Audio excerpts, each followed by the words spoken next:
Hi, honeys. It's Michelle with Books Cause Insomnia.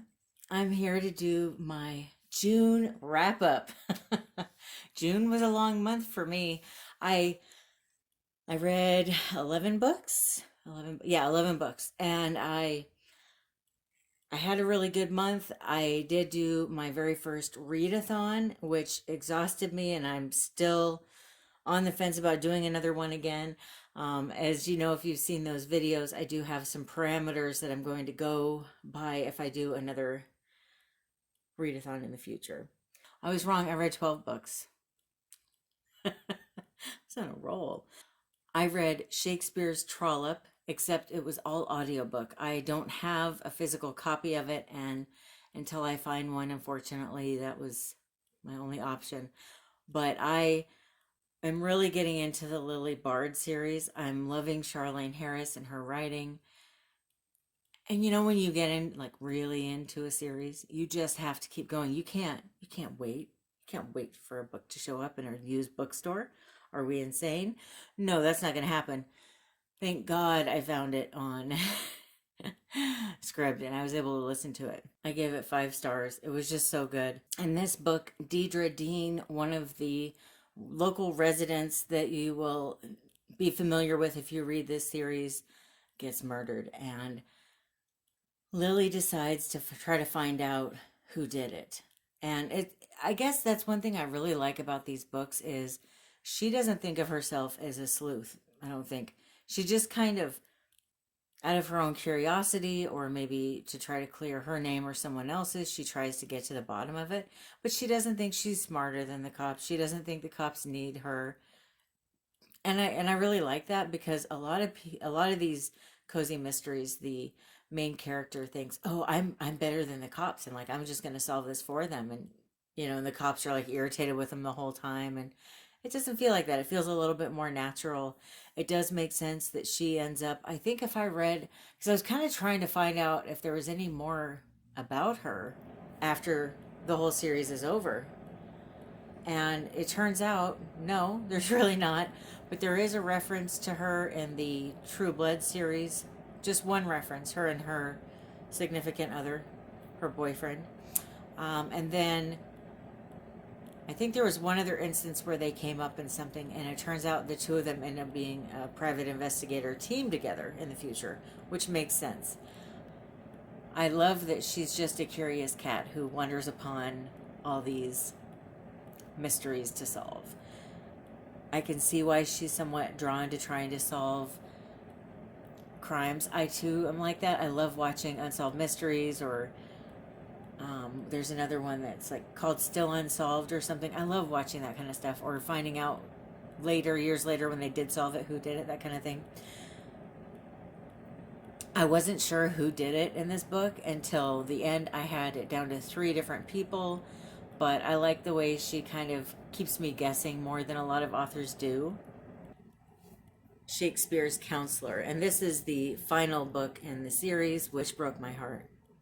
I was so sad that it ended, and I loved it though. I gave it 5 stars also. She does cozy mystery to perfection. I did guess the killer in this one, but who cares? I still enjoyed the book. One thing I love about this series is the characters in the series. By this book, which was the last book, everyone had grown as a person, except maybe the killers in the different books. But most of the characters have really grown as people into who they are and who they're really meant to be. And I loved that. I loved the the forward momentum of the characters. I was so sad that this was over. I decided to go. It was during Amazon Prime Week. I went on to Better World Books and I bought some more, two of her other series I got books for. And then I decided to get a few more cozy mystery books. And I'm going to do a whole video on it, but it inspired me to buy more cozy mystery books because I just love them. I read a lot of horror novels and thrillers, and I need a good palate cleanser after reading some of the books that I read. I need to come down from the insanity. And these books always just do the trick, and I love them. So good. So if you are a fan of cozy mystery, I really recommend her. Or if you're looking to get into cozy mystery, she might be a good author for you. She's a little bit more adult than some of your other cozy mystery authors. There's a little bit more rated R information in there, a little bit more in the way of swearing and that kind of thing, but really good though. The Push by Ashely Audrain. Whew. This book is about Blythe and her husband Fox, and they have a baby together. Sounds great, right? Wrong. No, it's not great. Blythe immediately starts thinking there's something wrong with her baby, and she doesn't feel the connection with her baby that one might think they're going to feel. Is there something wrong with her? Well, depends on who you ask. She questions it. Her husband seems to think, yes, there's something wrong with her.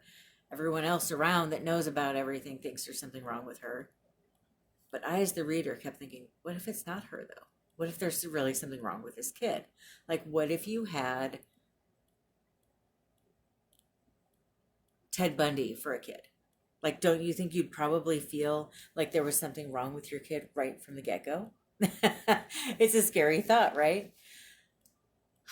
So that's what this book is about. Trying to figure out, is it her or is it the kid? And the child's name is Violet, which I thought was funny because that's one letter away from being violent. Yeah. I don't know if that was on purpose or not, but I thought it was genius.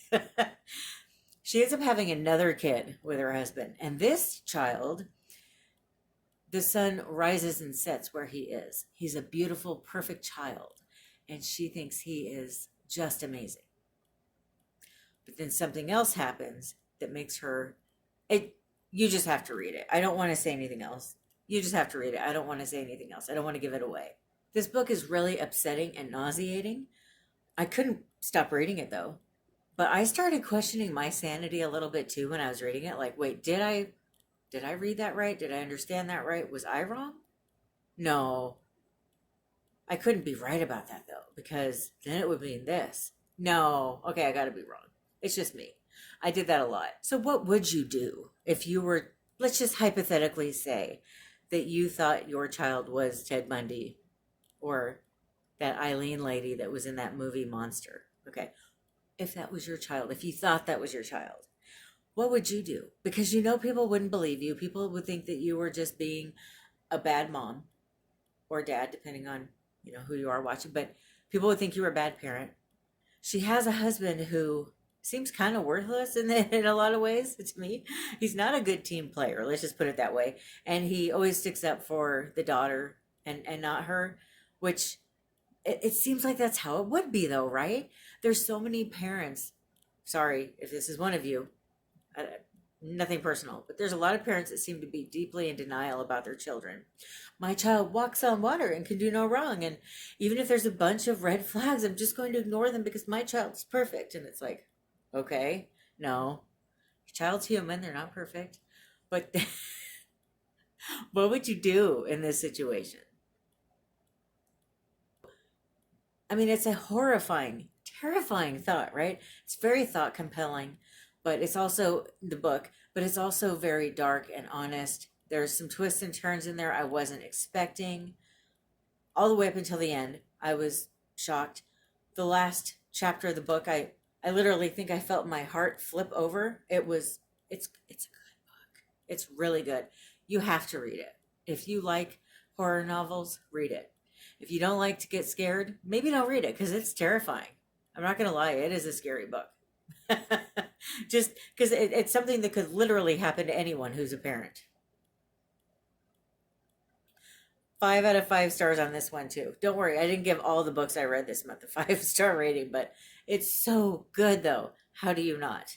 Okay, I'm not going to spend too much time talking about the books that I read during Romanceathon because I did a whole video reviewing them. So I'll just give you a quick rundown of it. At the end of this video, up here, I will put a link to that video in case you want to watch it and see the reviews more in depth. I read Midnight at the Blackbird Cafe. This book is about, it's got 2 protagonists. It's got Anna Kate and Natalie. Basically, Anna Kate goes home after her grandmother dies to take care of everything.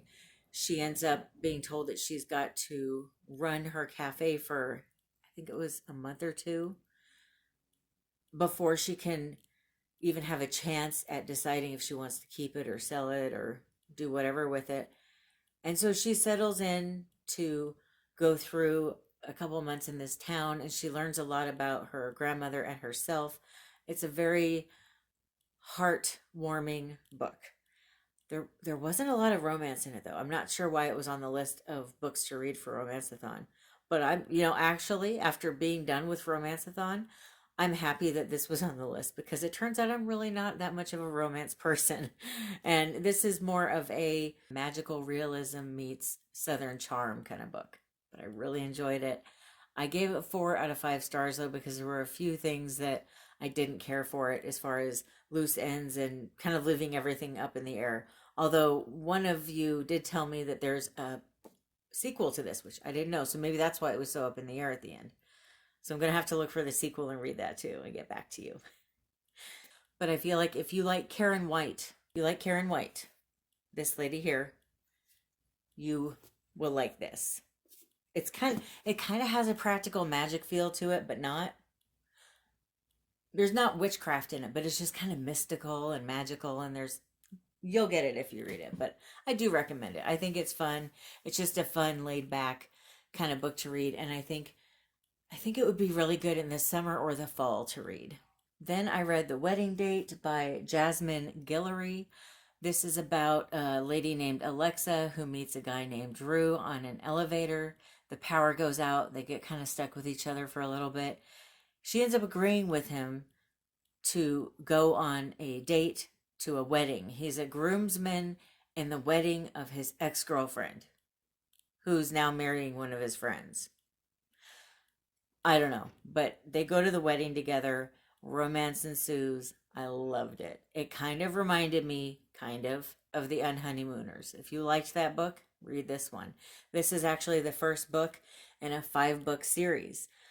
I intend on reading all of them because I really did love it. I loved this couple. I loved their relationship. The author did a really good job of describing the relationship, and I got so invested in them as a couple that I just really was rooting for them. And it was just really good. It was a nice, heartwarming story, perfect for this time of year. And I gave this one 5 stars as well. Then I read Secret Weapon by Rachel Bowdler. This book was on Scribd. It was really fun and amusing. It was high drama. It was kind of like a soap opera. It was cheesy. It wasn't very realistic. Did I enjoy it though? Yeah. Because it wasn't very realistic and it was kind of over the top, I gave it 3 stars out of 5. But I really did enjoy it. I recommend it, I think, especially if you're looking for something to listen to on a plane or when you're traveling. What a great way to enjoy your trip. It appears that a lot of her books are on Scribd, and they're usually a little bit shorter. So why not dive in and enjoy the fantasy world that is Rachel Bowdler. Be prepared for some somewhat steamy sex scenes, though. Not too steamy, but pretty up there. The Kiss Thief. And I'm not really going to go too in depth about why that's in that other video that you can watch, but I really did not enjoy this book. I gave it 1.5 stars. So I guess we'll be nice and round it up to 2. Didn't like it though. Didn't care for it. Won't be rereading it. Wouldn't recommend it. Yeah. I guess the shortest way to explain it was a very unhealthy relationship in a way that I found offensive. But it also, there was no relationship. It's just a sexual encounter, really. It just keeps going, and then they call it love. So, Heather, The Totality by Matthew Weiner. Yeah, I don't know that I really cared for this one either. I gave it 2 stars. It was a nice short book. It was only 134 pages long. It was kind of dark in a way that didn't need to be. I felt like he left a lot out. It could have been longer. It could have been better. I feel like the skeleton of the book was good, but there wasn't enough meat or skin or whatever on it. The characters were very one dimensional. I had absolutely no attachment to anyone. And I'm a real big character person. I'm also really into places, and I felt like there was not a lot of description of the place either. So it just kind of really fell flat for me. This is by one of the writers of Mad Men, so I think I'll just go back to Mad Men. But I guess it was kind of everything sexist that I maybe didn't like about Mad Men was in this book. Malibu Rising by Taylor Jenkins Reid. Can we just take a moment and appreciate this book cover? Wow, right? I liked it. I didn't love it. Didn't hate it either. I think if you're going to read a Taylor Jenkins Reid book, maybe don't start with this one. There's references to a character from a previous book of hers in here that I didn't notice at first. Luckily, somebody mentioned it to me. But see, I wouldn't have noticed it because I haven't read her other books. It seems that I'm kind of noticing a lot of people saying that if they're a fan of hers, they liked the book, but they liked one of her other books more. That's why I'm thinking this might not have been the best first impression for me. The first 100 pages or so just felt very slow and drawn out for me. I didn't enjoy the backstory on the parents, unfortunately. I know some people did. For me, it was like, why are we, like, could you just tell me in a chapter what happened? Do I need to know this much about the parents? It just felt like it didn't have any real bearing on the rest of the book. I felt there was a lot of childhood stories about the siblings that didn't necessarily need to be there. And the characters could have been, once again, speaking of skeletons, the skeleton of each of the characters, the siblings, was really good. I felt like she really could have elaborated a lot more on them, and she didn't. And so it just kind of fell a little bit flat in that way. I wanted more of those characters. I was getting into them and enjoying them, and then that was it. I almost wanted it to be a lot longer, I guess. The drama was good, but it felt kind of rushed once the party started.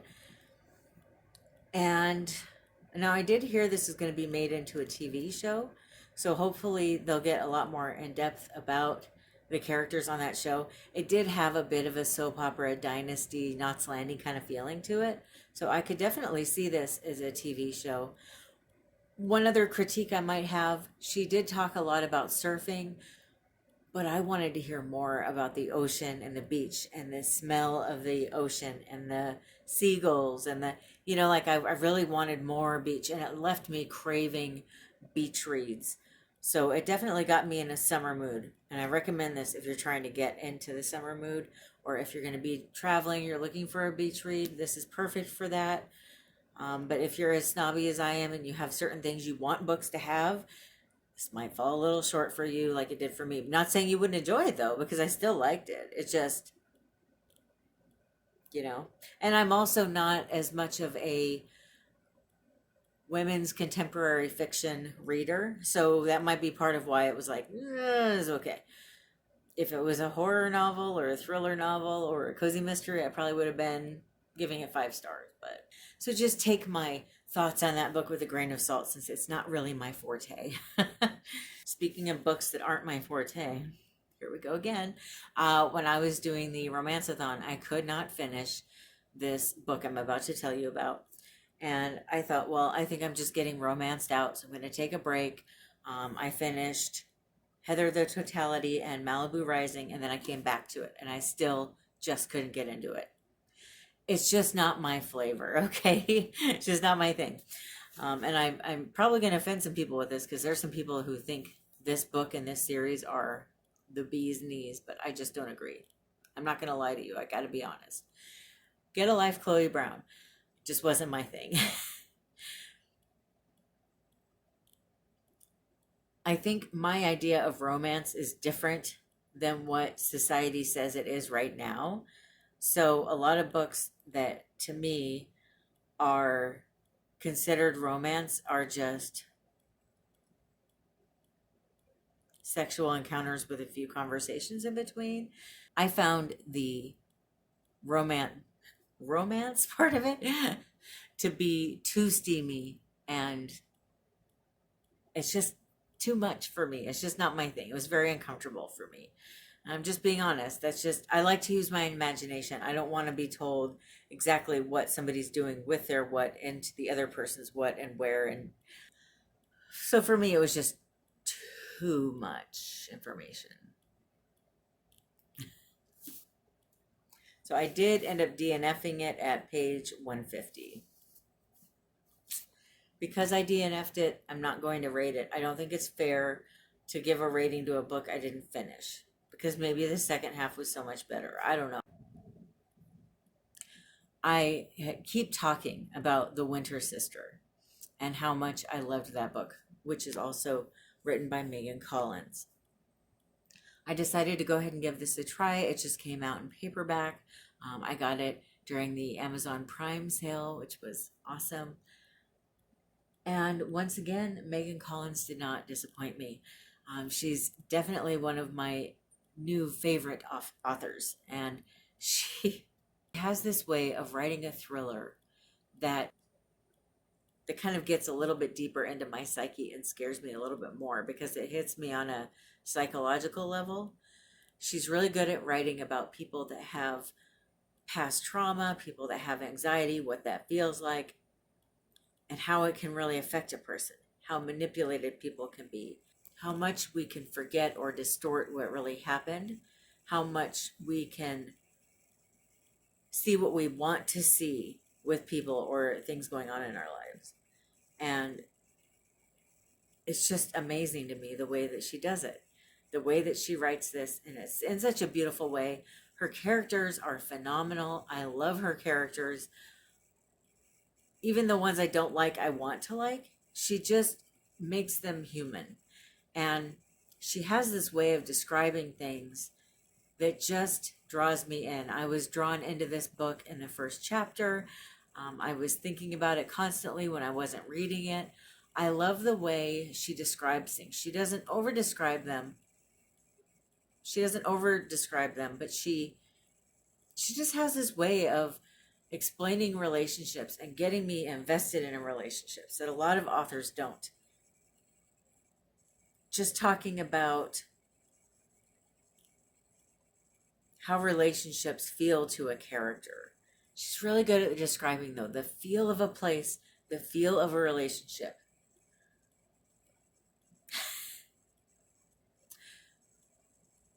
She just puts me right in there, and I love it. This book kept me guessing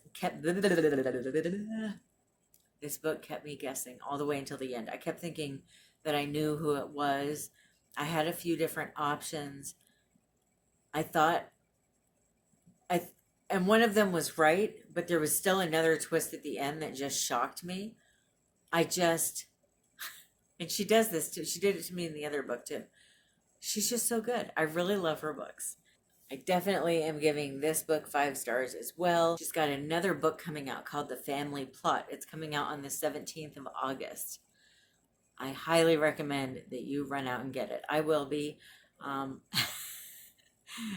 so excited about it. But definitely, if you haven't read any of her books and you love thrillers, give them a chance. Seriously, she's so good. All right, that's everything that I read in the month of June.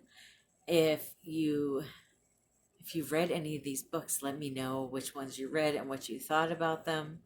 I know I'm probably wrong about what I think about a few of the books that I read, or people will say they don't agree, and that's fine. You don't have to agree with me. I think that's part of the beauty of being individual people, is that we have different opinions and we have differences and different preferences and so on and so forth. So that's okay. You don't have to agree with me, but I would love to hear what you thought about these books if you read them. Thank you so much for watching. I hope you have a wonderful rest of your day or night. I love you. Bye.